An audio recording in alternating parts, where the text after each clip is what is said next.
Buenas tardes a todos, yo soy el ingeniero Santiago y vamos a dar inicio con el Congreso de Innovación en Educación de parte de CISAC.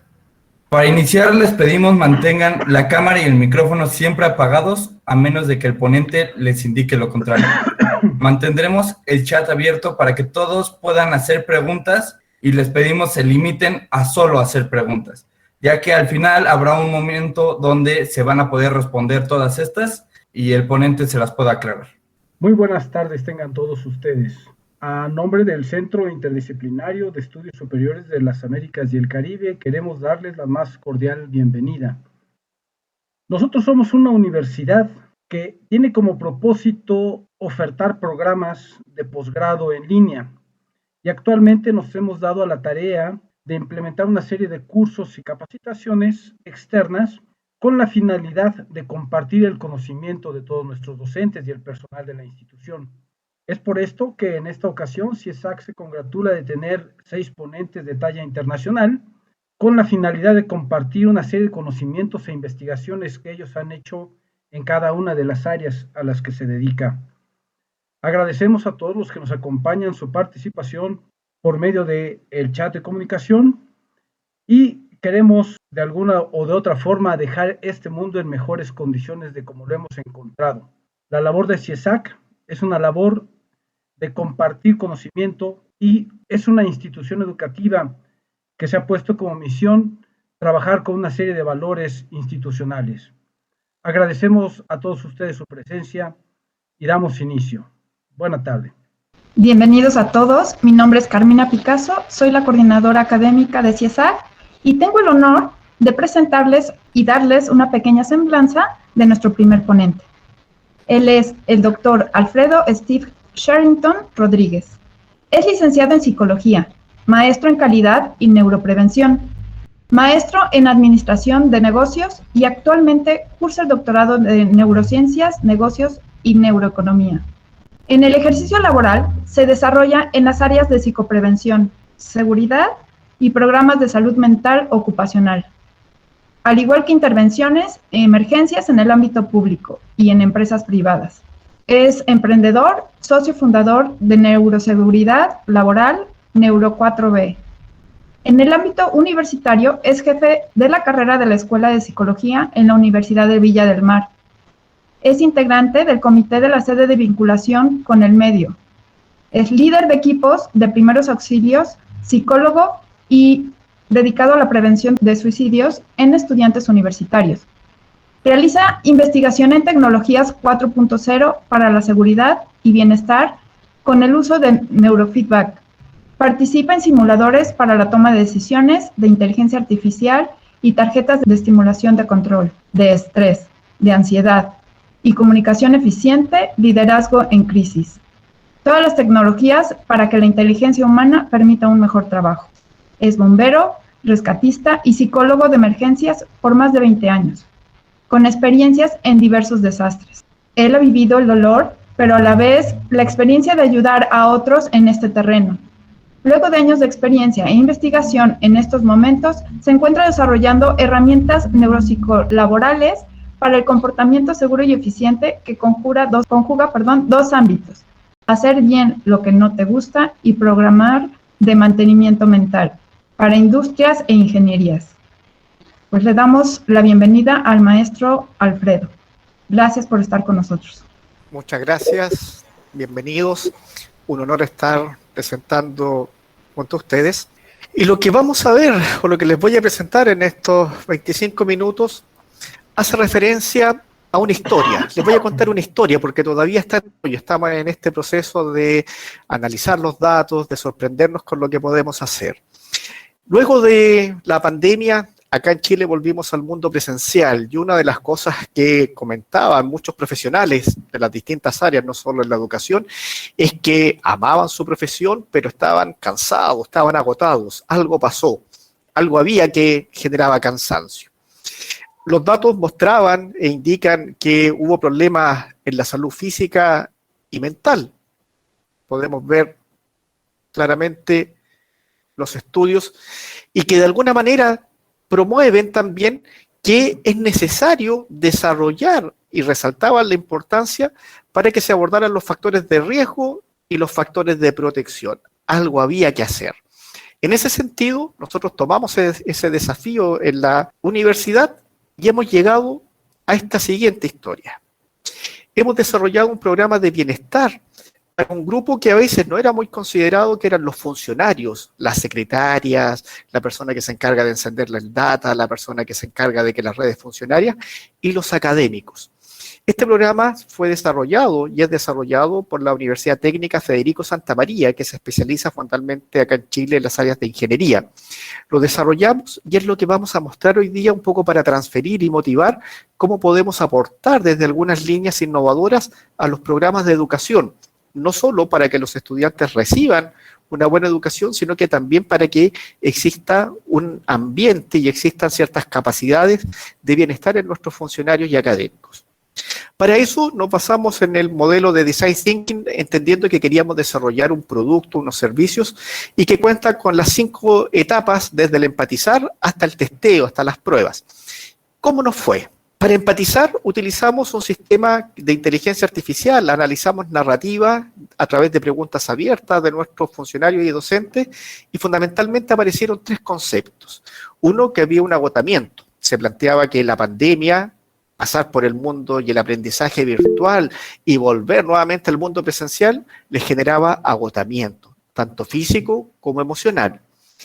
En los grupos de funcionarios había una frustración, dado que planteaban que también en general no eran considerados dentro del sistema de apoyo o dentro del sistema de enseñanza. No obstante, ellos planteaban que gracias a su labor, la sala estaba en condiciones, los documentos eran los adecuados, se podían tomar las asignaturas, por lo tanto, ellos desde su labor, a veces administrativa y operacional, eran un punto crítico e importante para que el estudiante finalmente pudiera desarrollar en buenas condiciones la educación. Y finalmente, esa sensación de a veces no ser considerado en el proceso educativo. En Chile sucedió que muchas de las acciones y las intervenciones estuvieron orientadas a los estudiantes, no tanto a docentes y aún menos a los funcionarios. Por lo tanto, ellos nos plantearon que tenían ciertas necesidades. Uno era aliviar sus niveles de estrés y ansiedad, claramente y directamente. Y otro era incorporarlos en la comunidad educativa. Por lo tanto, que funcionarios, estudiantes y también docentes se sintieran como parte de todo un conjunto de personas que aportaban a la educación. ¿Qué es lo que hicimos? Nos sentamos e empezamos a idear. Queríamos hacer algo innovador, pero que también fuese medible y que se caracterizase por un trabajo colaborativo. En ese proceso de idear, nace, como les comentaba, este programa de bienestar para académicos y funcionarios, donde la Universidad Técnica Federico Santa María lidera y promueve esta acción que, a través de este programa innovador, vamos a desarrollar. Para eso, en la etapa de prototipo, decidimos utilizar tecnologías relacionales. Para eso usamos realidad virtual, neurofeedback, realidad aumentada, y usamos inteligencia artificial para analizar sus estados emocionales a través del Natural Language Understanding, que fundamentalmente es un software que analiza las emociones a través del discurso, el escrito o a través del discurso narrado de las personas, tanto individual como grupal. En general desarrollamos 8 sesiones, tanto individuales como grupales. De esa manera lo teníamos presupuestado y los estudios indicaban que con más de 6 podían haber algunos cambios interesantes. Se desarrolló una sala de neuroentrenamiento y también se desarrollaron algunas sesiones a través de la vía virtual. Para eso equipamos la sala y construimos una página web. Entonces teníamos a un grupo de docentes y funcionarios que estaban con ansiedad, con estrés, necesitaban sentirse parte de este estudio, y a través del desarrollo en conjunto con ellos, con sus necesidades, qué les gustaría, decidimos desarrollar un programa de bienestar que se caracterizaba por usar tecnologías de última generación, neurofeedback, que mide la actividad cerebral, inteligencia artificial con el Natural Language y las actividades de realidad virtual y aumentada. ¿Qué fue o qué fuimos logrando? La primera etapa fue sensibilizar a nuestros funcionarios. Para eso, tanto la alta dirección, nuestro jefe de carrera, los directores, fuimos a visitar a las personas y les invitamos a participar. Mientras, como vemos ahí en la figura a la izquierda, en el fondo verde, íbamos desarrollando los productos que íbamos a mostrar, los cursos de primer auxilio psicológico, los cursos de alguna manera de algunas técnicas de tapping, de relajación, para que pudieran contar con ese apoyo. Equipamos en conjunto con una de la caja de compensación de acá, que es la que tiene los fondos de algunos de los trabajadores, logramos comprar equipos de realidad virtual, equipos de neurofeedback, logramos de alguna manera desarrollar toda la implementación y el equipamiento. Me interesa valorar esto porque es interesante cómo desde la empresa privada, la educación y los buenos profesionales es posible generar productos y desarrollar innovaciones. Logramos comprar los equipos, aquí ven nuestros propios participantes, fueron los que iban abriendo los equipos, sorprendiéndonos, tuvimos que aprender a usar entre todos, quien más sabía, quien menos sabía, de forma colaborativa los equipos. Pero recuerden que necesitábamos medir. Y para eso utilizamos un sistema de test-retest donde medimos la actividad cerebral en un proceso el cual se estableció donde la persona se medía su nivel basal, luego pensaba en un problema que lo estresara en esos momentos, luego debía verbalizarlo y contarnos el problema y finalmente era una conversación final de cierre. Fuimos midiendo esas 4 etapas en todas las personas a su inicio, encontrando los siguientes datos. O de alguna manera es lo que vamos a ver en el análisis cuantitativo. Importante que acá en Chile está aprobada la ley de neuroderechos, por lo tanto todas las personas cuando participaban debían contar con un consentimiento informado donde los datos de su actividad cerebral eran solamente usados para este programa o para las exposiciones, charlas y después en lo que nosotros esperamos terminar en un paper para que podamos contar con esos datos. Chile hoy día regula los datos de actividad cerebral. Y solamente se explicitó que se iban a analizar los datos asociados a los niveles de estrés, de atención y de meditación. Todos los otros datos que podríamos obtener a través de la medición de la actividad cerebral no deben ser usados, no deben ser considerados y no deben ser claramente publicados. Habiendo dicho esto desde el contexto ético de la medición de la actividad cerebral, el programa, y se los resumo, el programa en general estuvo desarrollado en 8 sesiones y el concepto era 15 minutos de bienestar. Las personas asistían a esta sala de neuroestimulación y íbamos variando las actividades, desde actividades de ejercicios físicos, control mental, tapping. Utilizamos y encontramos, nos sorprendimos con una serie de cartas que estimulaban ya sea conversaciones, meditación. Vemos acá en el lado derecho, vemos a una de nuestras participantes a través del neurofeedback, donde a través de el pensar, el controlar, iba viendo cómo lograban los niveles de relajación y meditación, y tenemos a varios que jugamos, me incluyo dentro de ellos, jugamos con realidad virtual, desde visitar espacios que no conocían, desde recorrer lugares, desde hacer cosas que habían querido. Eran 15 minutos en la semana donde el concepto era que lo iban a pasar bien, a sorprenderse, a compartir, a jugar, tanto en forma individual como grupal. 15 minutos por 8 semanas. Y una de las cosas que también apoyamos, esto se realiza en una universidad que está orientada a las ingenierías y lo hacemos dentro del departamento de mecánica, y cambiamos, por ejemplo, los primeros apoyos psicológicos, cambiamos el lenguaje, un poco lo que diría Maturana, el lenguaje que da realidades, y lo que diría su amigo Varela, a través de la enacción, logramos darles un significado.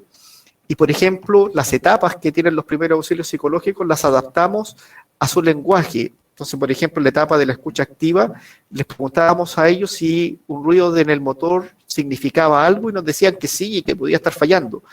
Y desde ahí les preguntábamos, bueno, cuando ustedes escuchan el ruido del motor, y el motor son sus emociones, son su pensamiento, y hay algún ruido, el enganche emocional y el enganche que de alguna manera tuvo este programa aumentó considerablemente. Por lo tanto, creemos que también es un deber desde la psicología y desde la educación saber adaptar los contenidos al grupo al cual nosotros estamos trabajando o estamos de alguna manera potenciando. Veamos uno de los productos que obtuvimos, fue el desarrollo de, piénsenlo así, es como un libro calendario, un libro con las palabras con recomendaciones, con ejercicios, donde ellos puedan después en este calendario colocarlo en su escritorio y transmitir algunas emociones o transmitir algunos estados que ellos quieran desarrollar. Aquí colocamos, por ejemplo, ellos colocan, y esto lo escribieron ellos, y nosotros a través de sistemas de inteligencia artificial fuimos buscando los conceptos que eran mayor puntaje emocional para transmitir alguna emoción. Aquí está Chaltumay, que dice gracias en uno de los idiomas de nuestros pueblos originarios, que significa gracias. Algunos lo planteaban que decirle al otro eres un sol, te pasaste, o a ustedes les puede sonar, como dijo Pedro Vargas, muy agradecido, muy agradecido, muy agradecido. Abajo se ven algunas otras historias cuando quieren transmitir alguna petición o alguna emoción. ¿Quién me ayuda? Cuando alguien reconoce que la embarró, que en Chile significa reconozco que cometí un error.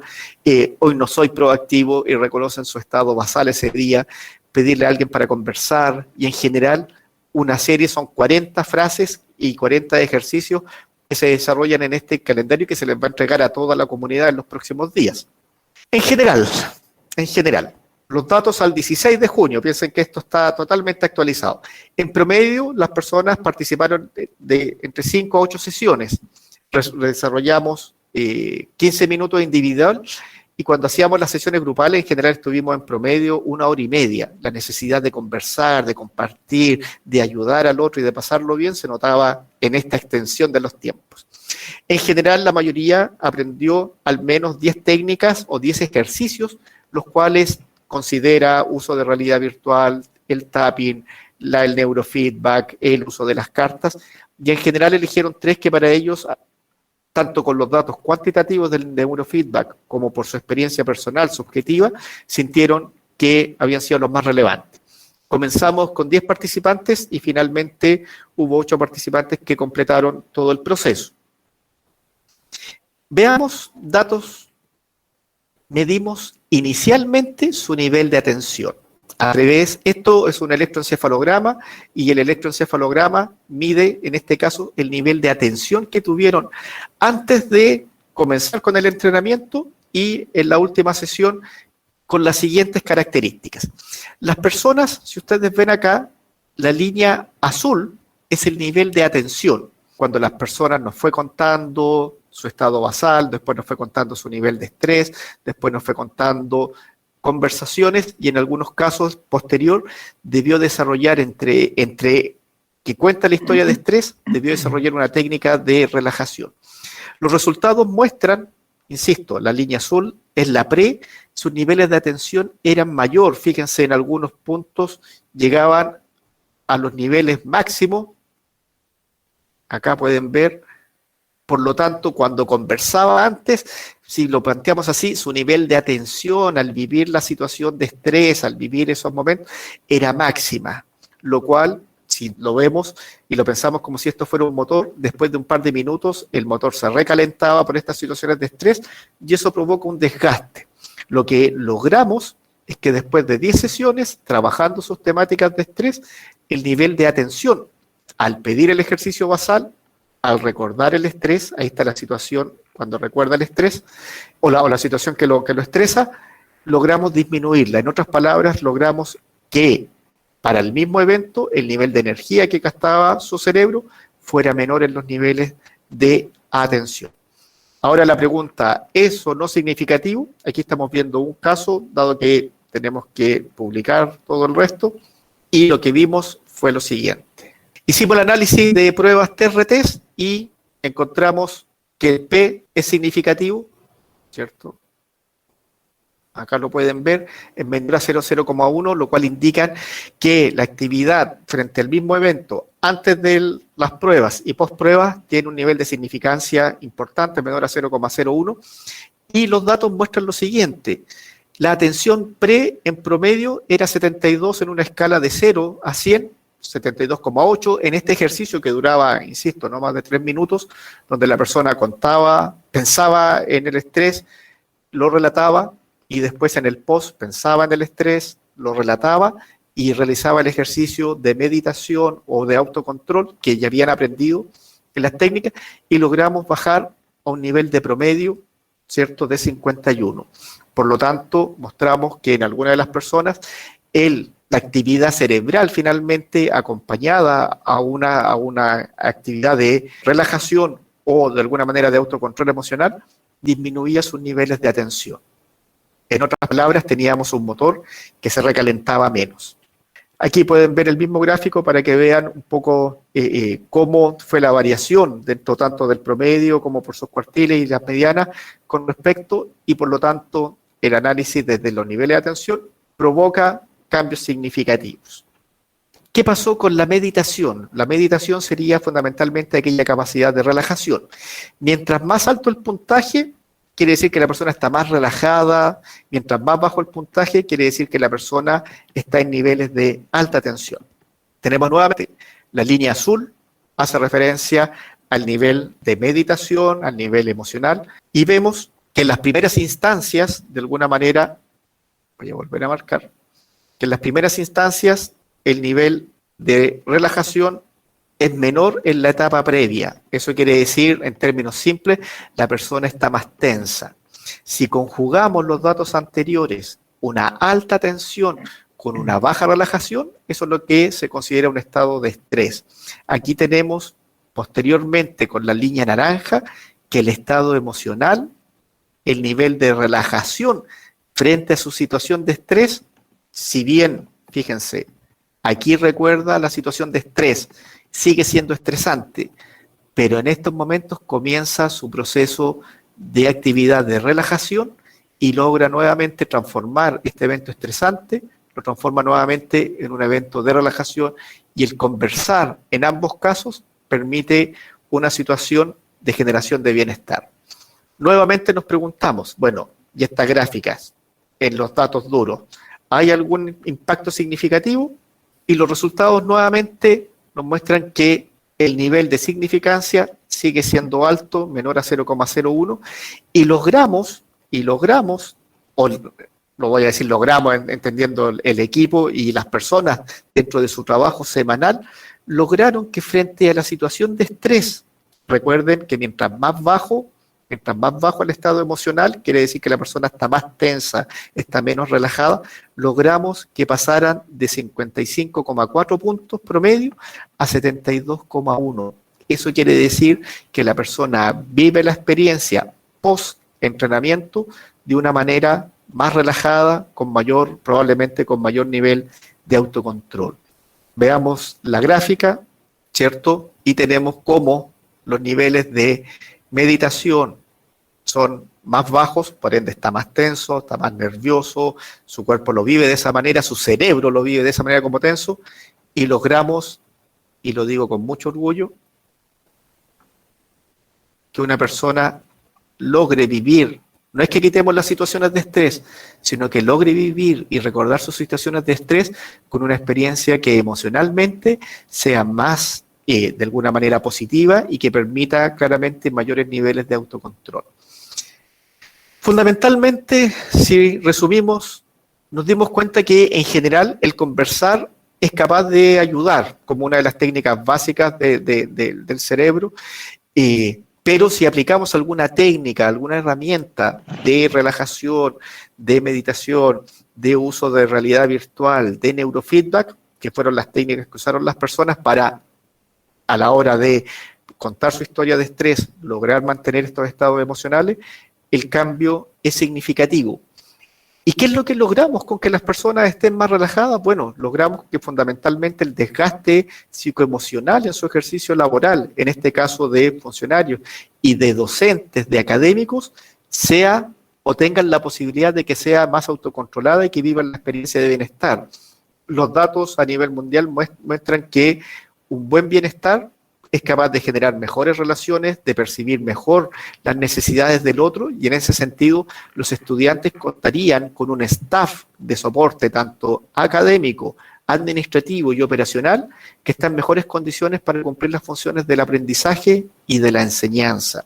Si bien nosotros acá no medimos si los alumnos aprendieron más o menos con los profesores, que uno de los desafíos a seguir, logramos que nuestros docentes, logramos que nuestros académicos, logramos que este grupo piloto que participó logre desarrollarse en un ambiente laboral, educacional, que fue muy afectado por la pandemia y por el regreso al mundo virtual. ¿Hay correlación? Sí, hay algunas variables que tienen que ver, por ejemplo, medimos la atención tanto pre, post, y existen algunas relaciones del punto de vista inverso, pero que son significativas, como esa correlación que la meditación previa es inversa a la meditación posterior, fundamentalmente porque somos capaces de, mientras más bajara una, logramos que posteriormente pudiese subir, lo cual puede ser un indicador que personas con niveles más críticos de estrés inicial pudiesen percibir mejor los cambios o provocar mejores cambios a posterior. En general, un poco resumiendo lo de hoy para terminar, los resultados muestran que 4 de cada 5 personas hoy día presentan resultados que fueron significativos en su ejercicio de autocontrol y la sensación de bienestar para la disposición al trabajo. Los datos muestran que tanto en los niveles de atención como en meditación o relajación, y por ende la mezcla entre los dos de niveles de estrés, es significativo. Es significativo desde el punto de vista cuantitativo, y eso es una de las posibilidades que nos permite medir con la actividad cerebral. Uno de los temas muy interesantes es que el autoconocimiento es fundamental, porque no es la técnica en sí misma la que ayuda, no es el neurofeedback, no es las cartas, no es la relajación, sino que fundamentalmente es la que cada persona en forma particular encuentra. Y esto es fundamental porque una serie de técnicas hoy día a nivel tanto latinoamericano como mundial indican que la persona es la que debe encontrar la técnica, la herramienta, que es la que le permite mejorar su bienestar. Y finalmente nos sorprendimos, o me sorprendí y el equipo se sorprendió con el uso de tapping también dentro de lo potente que fue para cambiar actividades y estados cerebrales. Eso, como uno de los datos, es una de las técnicas que más se usó, que más sorprendió y que mejor impacto inmediato tenía en el cambio de estados de atención y de meditación. ¿Cuáles son nuestros próximos análisis que esperamos tener durante este año? Bueno, la idea es diferenciar ahora los resultados por etapas. ¿Dónde estuvieron los mejores cambios? En la etapa previa, cuando la persona piensa en el estrés, cuando realiza el ejercicio o cuando simplemente conversa. Entonces queremos hacer un análisis estratificado por esa etapa. Queremos ver si hay diferencias según sexo, si en este caso cierto grupo de personas, y también si hay diferencia entre los cargos, entre los académicos, los funcionarios, cosa que podamos desarrollar programas específicos y especializados para cada uno de estos grupos. Para finalizar, agradecer la valentía de la Universidad Técnica Federico Santa María, una universidad, insisto, de las más prestigiosas, tanto acá en Chile, en Latinoamérica y a nivel mundial en el área de la ingeniería, que incorporara el trabajo en habilidades blandas, ¿cierto? Considerando los números, logramos conjugar aspectos psicológicos con aspectos numéricos y en ese sentido reconocer al ingeniero Carlos Baldi como jefe de carrera y el atreverse a incorporar estas temáticas en una universidad, insisto, orientada a los números. A nuestra psicóloga Fernando Prado, quien desarrolló gran parte de este programa en forma operativa, y debo reconocer que también muy orgulloso de haber participado en este programa innovador que permitió medir y que de alguna manera es capaz de incorporar tecnologías, insisto, desde la realidad virtual, desde el neurofeedback, desde el uso de cartas de estimulación a este programa. Pasemos a las preguntas. Hola Alfredo, muchas gracias por tu exposición y tenemos algunas preguntas por aquí. La primera es, ¿qué beneficios o resultados concretos se pueden obtener mediante esta metodología en los alumnos?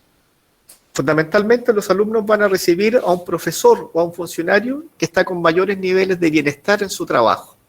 En otras palabras, nosotros esperamos que a través de esto, un docente, un académico, un funcionario, la secretaria, la persona que debe estar a cargo de conectar los computadores, que la señal, va a estar en un mejor estado de bienestar. Y los datos muestran que a mayor nivel de bienestar, mejor entrega, primero, de relaciones humanas. Personas que se encuentran con mayor bienestar tienden a relacionarse mejor. ¿Por qué? Porque su cerebro es capaz de empatizar con el otro. Cuando mi nivel de atención no es exageradamente alto y mi nivel de tensión emocional no es demasiado también muy alto, soy capaz de entender al otro, puedo darme cuenta de tu mirada, de los ojos, del tono de voz, por ende podrían recibir una mejor atención desde la enseñanza. Finalmente eso, un profesor más tranquilo, más relajado, va a enseñar mejor. Sí, muchas gracias. Otra de las preguntas es, como docente, ¿de qué forma se puede aplicar esto en nuestras clases, trasladar esto a las aulas? Fundamentalmente para que dos cosas. Uno, que la organización valore el bienestar de los docentes. Creo que eso es lo primero a nivel organizacional. Que la organización te apoye a estar bien. ¿Ah? En segundo lugar, que la organización promueva a través de dinámicas, insisto, permitir 15 minutos que sus docentes se junten a la semana para realizar alguna actividad donde lo pasen bien con alguna de estas técnicas, mejora la calidad de bienestar, mejora la sensación de equipo. ¿Y cómo lo podemos hacer? Fundamentalmente para que ese profesor, cuando está estresado, si logra aprender cuál es la técnica que a su cerebro más lo potencia, lo puede desarrollar previo a las clases. Hay que reconocer que algunas clases tal vez hay que recetarlas posterior a ellas porque fueron tensas, y por lo tanto, en general, lo que nosotros creemos es que pequeñas actividades pueden tener un alto impacto en la salud mental de nuestros docentes. Me piden, por favor, por aquí que sí se pudiera poner la diapositiva de las necesidades y que cómo se puede aplicar a alumnos de entornos donde hay bajos recursos esta metodología. Acá está. Tenemos las necesidades, aliviar el estrés y la ansiedad de nuestros funcionarios y docentes porque presentaban, ellos dentro de los análisis mostraban algunos síntomas de estrés, manifestaban síntomas físicos de ansiedad y que algunos que planteaban menor satisfacción laboral. Y en algunos de los trabajadores que querían ser incorporados en la comunidad educativa. ¿Cómo se puede lograr esto? Bueno, hay algunos recursos que son gratis, como el Natural Language Understanding, que es el sistema de análisis se los comento, es de IBM, tiene una versión gratis y una versión que es pagada, pero con la gratis ya es posible hacer maravillas para analizar los estados emocionales. Por ejemplo, usted podría pedirle a sus alumnos que llenen un formulario y preguntarles simplemente cómo te sientes hoy día, y es capaz de entregar estados emocionales y entregar palabras críticas e incluso indicar que alguna forma de narrar tiene impacto, por ejemplo, con una estructura que puede ser patológica y te indica, ojo, que acá hay problemas de salud mental. Una herramienta gratis que se puede usar en colegios de bajos recursos.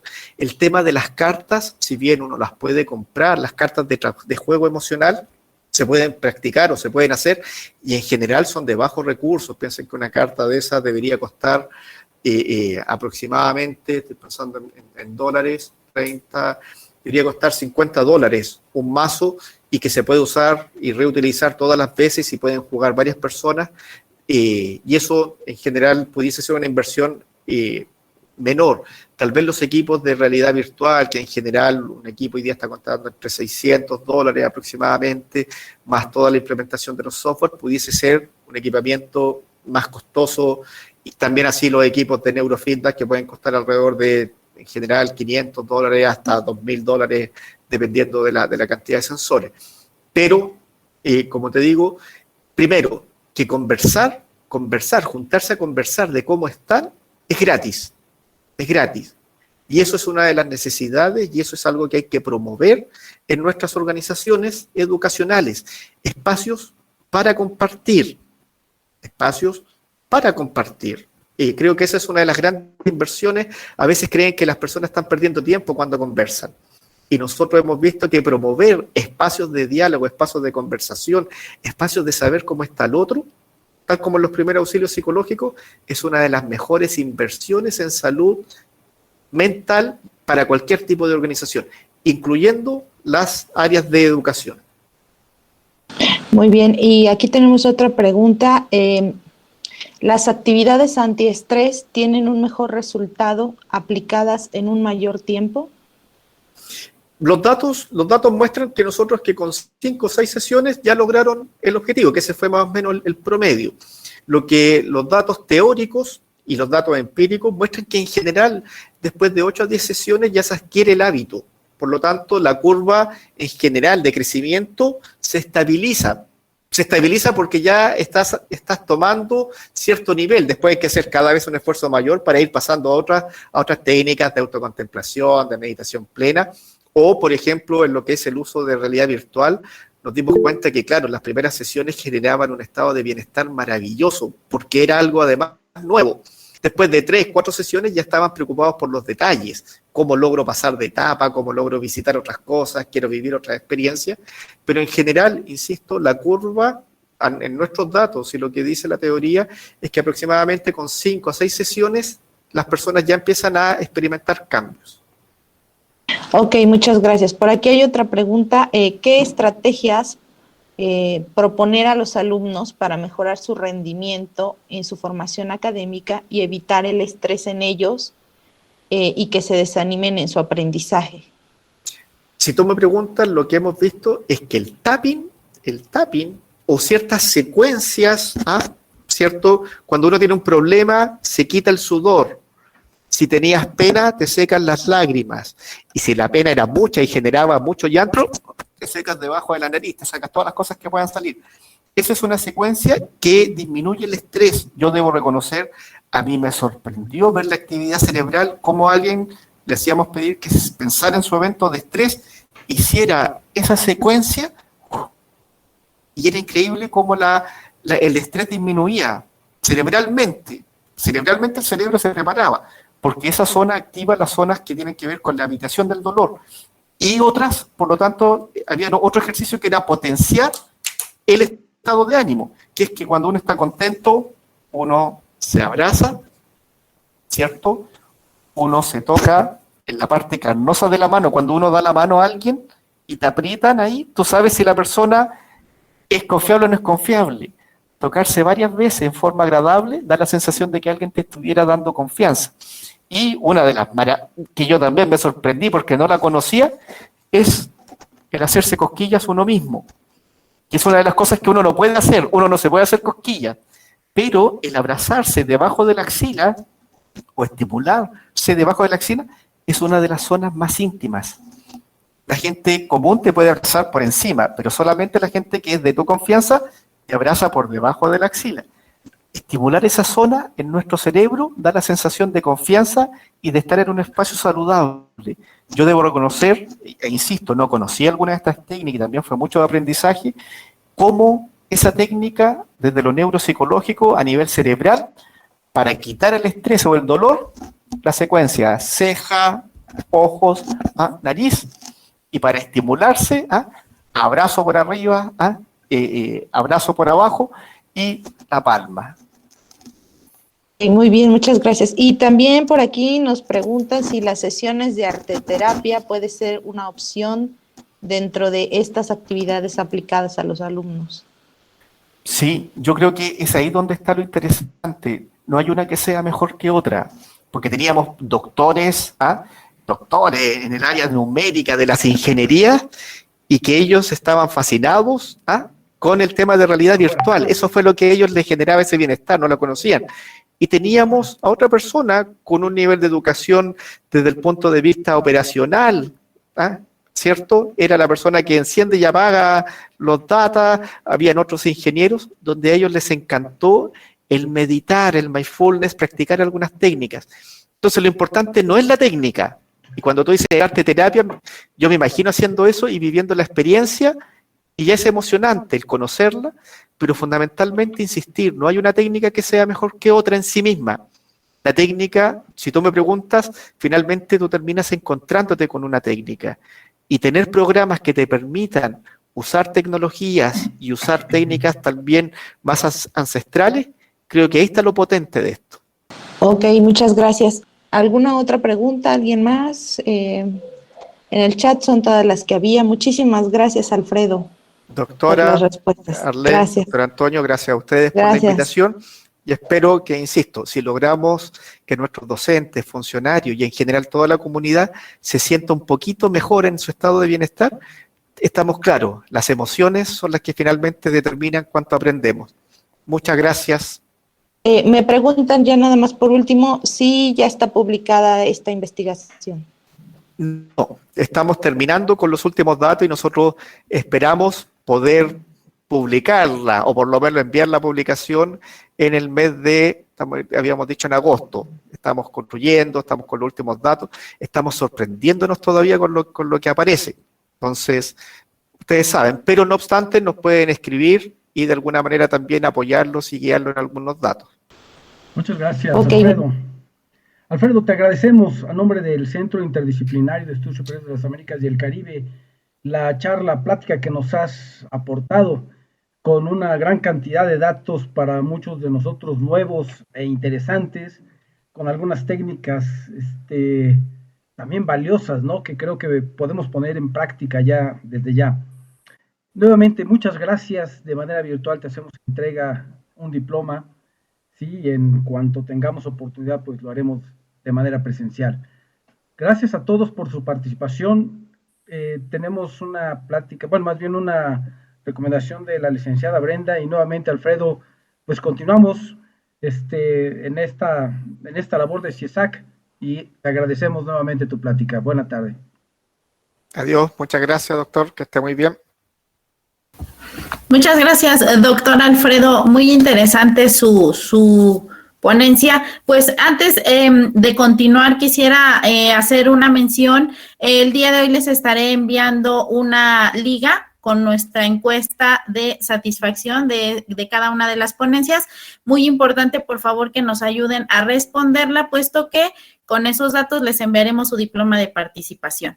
Además, recuerden que estamos en inscripciones abiertas para nuestras maestrías en Ciencias de la Educación y en la Maestría de Administración y Políticas Públicas. Iniciamos el 4 de julio. Si desean alguna información y aprovechar la beca que actualmente tenemos, no duden en escribirnos también por el chat, y continuamos. Gracias a todos. Seguimos.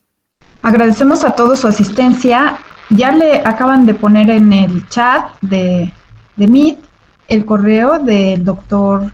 Bueno, lo van a poner ahorita, perdón, ya está la liga para responder la encuesta, y Alfredo ya nos puso ahora sí su correo para que puedan establecer algún tipo de comunicación con él. Cualquier duda o aclaración, a través de ese medio lo podríamos realizar y no perder el contacto con él, ¿no? Es muy importante que sí contesten la encuesta para poder obtener para que les podamos mandar su diploma, y a las 6 en punto regresaremos a la siguiente charla.